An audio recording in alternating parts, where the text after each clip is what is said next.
পাঙ্গাস মাছের কোপ্তা কারি যে এত মজা হবে তা না বানালে আসলে বিশ্বাসই করতে পারবেন না। তো আসসালামু আলাইকুম এভরিওয়ান, সবাই কেমন আছেন? আশা করছি সবাই খুবই ভালো আছেন। প্রতিবারের মতো ওয়েলকাম জানাচ্ছি আমার ইউটিউব চ্যানেল এবং ফেসবুক পেজে। তো আমি কোপ্তা কারিটা বানিয়েছি পাঙ্গাস মাছ দিয়ে।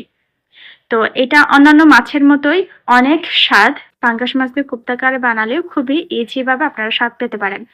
এখন প্রথমে কোপ্তা কারি বানানোর জন্য মাছটা সিদ্ধতে বসায় দিতে হবে। এজন্য আমি পাঙ্গাস মাছের ৬টা পিস নিয়ে একটা লেবুর টুকরা দিয়ে সিদ্ধতে বসায় দিলাম। সিদ্ধ যখন হয়ে আসছে এরপরে আমি প্লেটে তুলে নিচ্ছি। এখন চামড়াটা তুলে নিতে হবে। এরপরে যা কাটা আছে সবগুলো আলাদা করে নেওয়ার পরে কাঁটাগুলো ফেলে দিয়ে এক সাইডে আমি অল্প পরিমাণে কাঁচামরিচ কুচি, অল্প পরিমাণে ধনিয়া পাতার কুচি, এরপরে পেঁয়াজ কুচি, অল্প পরিমাণে আদা রসুনের পেস্ট, তারপরে পরিমাণ মতো লবণ, হলুদের গুঁড়া অল্প পরিমাণে, মরিচের গুঁড়া অল্প পরিমাণে, ধনিয়ার গুঁড়া অল্প পরিমাণে দিয়ে এরপরে সবগুলো একসাথে মিক্স করে নিতে হবে। একদম কচলাইয়া মিক্স করে নিতে হবে। এরপরে মাছের সাথে মশলাটা কোট করে নিতে হবে যাতে সব জায়গায় লবণ মশলা একসাথে মিক্স হয়ে যায়। এখন আমি এটা বাইন্ডিং এর জন্য 2 চামচ কর্নফ্লাওয়ার নিয়ে নিচ্ছি।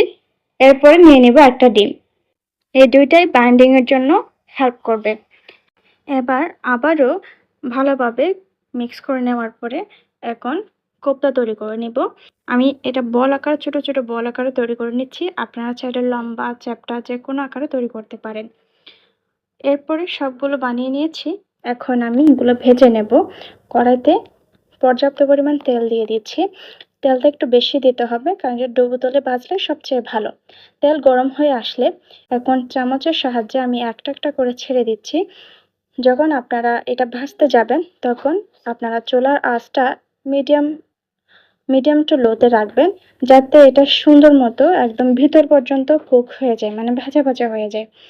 এক পাশ হয়ে গেলে আমি অপর পাশ উল্টিয়ে দিচ্ছি। উল্টিয়ে দেওয়ার পরে আরেকটু ভাজা ভাজা করে নেওয়ার পরে এটা নামিয়ে নেব। নামিয়ে নেওয়ার পরে তেলটা পরিমাণে কমিয়ে আবার ওই কড়াইটা চুলায় তুলে দিলাম। এরপরে বেশ খানিকটা পেঁয়াজ কুচি দিয়ে দিচ্ছি। পেঁয়াজ কুচিটা দেওয়ার পরে এবার নাড়িয়ে ছাড়িয়ে এটা একটু ভাজা ভাজা করে নেব। এরপর যে আমি পরিমাণ মতো লবণ দিয়ে দিচ্ছি। লবণটা একটু দেখে শুনে দিতে হবে কেননা আপনারা কোপ্তা যখন তৈরি করছেন তখন এখানে লবণ দিয়েছেন। এবার রসুন আর আদা পেস্ট দিয়ে দিয়েছি। এবার এটা ভালোভাবে ভাজা ভাজা করে নিতে হবে। এখন এই পর্যায়ে আমি দিয়ে দিচ্ছি ছোট্ট একটা দারুচিনি, একটা লবঙ্গ, 2টা এলাচি আর 3টা গোলমরিচ। এরপরে একটা তেজপাতার অর্ধেক দিয়ে দিচ্ছি। দেওয়ার পরে আরেকটু মিক্স করে নেব। এখন আমি টমেটোর পিউরি দিচ্ছি। এখানে একটা টমেটো আরও একটার অর্ধেক মানে 1.5টা টমেটোর পিউরি আমি দিয়ে দিলাম। এখন এটা সব কিছু একসাথে ভাজা ভাজা করে নিতে হবে। এখানে কিন্তু এখনো পর্যন্ত আমি পানি ইউজ করিনি। এবার আমি হলুদ গুঁড়া দিচ্ছি পরিমাণ মতো, মরিচ গুঁড়া দিচ্ছি পরিমাণ মতো, এরপরে ধনিয়া গুঁড়া দিচ্ছি পরিমাণ মতো। মশলা একটু কম দিলেই ভালো। এবার দিয়ে মশলাটা ভালোভাবে কষিয়ে নেওয়ার পরে এবার আমি দিয়ে দিচ্ছি ফেটানো টক দই।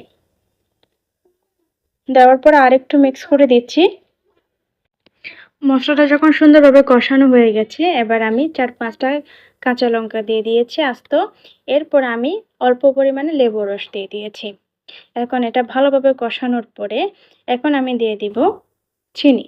যেহেতু সব কিছু টক টক এজন্য আমি ব্যালেন্স করার জন্য অল্প পরিমাণে চিনি দিয়ে সুন্দর মতো নাড়িয়ে চাড়িয়ে নেওয়ার পরে এখন আমি কারির জন্য পরিমাণ মতো পানি দিয়ে দিয়েছি। যখন এটা বলক চলে আসছে এরপরে ভাজা কোপ্তাগুলো দিয়ে দিলাম। এখন সুন্দর মতো নাড়িয়ে ছাড়িয়ে দিচ্ছি যাতে ভালোভাবে কুট হয়ে যায়। এবার ঢাকনা দিয়ে 10 থেকে 15 মিনিট ওয়েট করলে এটা রেডি হয়ে যাবে। তো আমি ফিরে আসলাম 10 থেকে 15 মিনিট পরে। দেখছেন আমার কারিটা একদম রেডি হয়ে গেছে। একদম মাখা মাখা গ্রেভি হয়েছে। সবকিছু একদম ঠিকঠাক ছিল। মশলা, লবণ সবকিছু একদম পারফেক্ট ছিল।